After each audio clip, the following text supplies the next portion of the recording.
For more, I'm now joined by John Alite, a former Gambino crime family enforcer who was in the mob for 2 decades before he got out, now serving as a councilman in Englishtown, New Jersey. Hey there, appreciate you being here. Thank you. You got a unique perspective to share with us. Look, there are members of the Gambino crime family involved here, allegedly. Did it surprise you that they got their hooks into the NBA?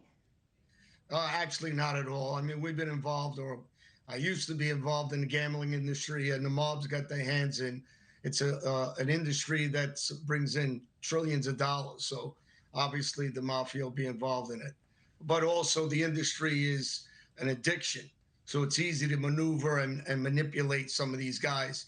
Some of these ball players don't need the money. So there's something else behind it, in my opinion. Yeah, maybe it's the thrill of it. Who knows? The details are shocking, though. I mean, it reads like a crime novel. X-ray tables, rigged card shufflers, these secret contact lenses. Is this new for the mob, using high-tech tools to rake in more cash, or is the mob kind of always cutting edge? No, they're always cutting edge. I was talking about this in one of my books I co-authored when I was 5, 6 years old. I go to poker games with my dad, and we'd give signals to each other because they thought unexpectedly I'm a kid. I wouldn't understand the game, which my father taught me the game very young. So I would give him signals as if we played baseball. So it's kind of simple to do. The mob guys, we've been using waitresses that are, excuse me, serving drinks and walking around a table that are also giving signals. It's just got the technology has just been enhanced where they're using, before we used,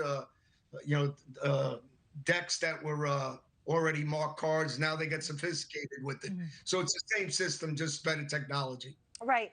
I mean, I guess from an outsider looking in, I can understand the gambling side of it more when it comes to, what you imagine seeing in Vegas or something with the cards and the shufflers and the contact lenses and x-ray tables. But when it comes to sports and you think about sportsmanship, maybe I'm being too Pollyanna about it, but can you highlight the differences here and how they are intertwined?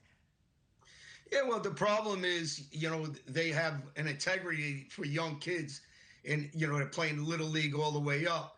But, people are vulnerable when they have them. Who knows how long they had the coach or these ball players. Maybe they asked for a favor, something violent. Maybe they got them hooked on drugs. Maybe they blackmailed them with something with women that they're with, they're married. Who knows where they got their claws in these guys, because these coaches, these ball players are definitely not doing it for the money. The adrenaline, they like to hang out with wise guys. Wise guys like to hang out with movie stars. It's the unknown that people like, and they love that adrenaline rush. They're they're in the sports industry. Yeah. Gangsters are in the street, so it's an adrenaline rush. But how they got to these players is the question. All right, yeah, wise guy, eh? All right, my control room beat us to it, but if we can pull that headline back up. This week, the NCAA passed a new rule that's allowing college athletes to bet on professional sports. That starts next month. What's your take on this? If more and more athletes are betting on games, is this a recipe for eventual fraud? Oh, 100%, especially with the young kids. They're going to be vulnerable. They're not used to making that kind of money. These prop bets, what we call exotic bets, they need to go because they're too easy to manipulate. It's not like the old days you had to manipulate a whole game to throw it. Now they're doing simple things, and in their mind, they're justifying and saying, well, I'm the first guy to touch the ball. They bet on that. Well, I'm not hurting anybody. I'm the first guy. The coach, first bet is who's gonna pass the ball first to who. These are simple bets. You're not hurting anybody, and it's millions of dollars that the government's losing on these exotic prop bets. They have to get rid of those. That's a major thing to hopefully stop some of this corruption. Yeah, it seems like it's just dangling a carrot right there in front of them. Yeah, John it's too Alite, easy. too easy. Yeah. Thanks for waking up with us early. Appreciate it. Have a great day. Thank you very much, Anna. Have a great day. You too. Thank you.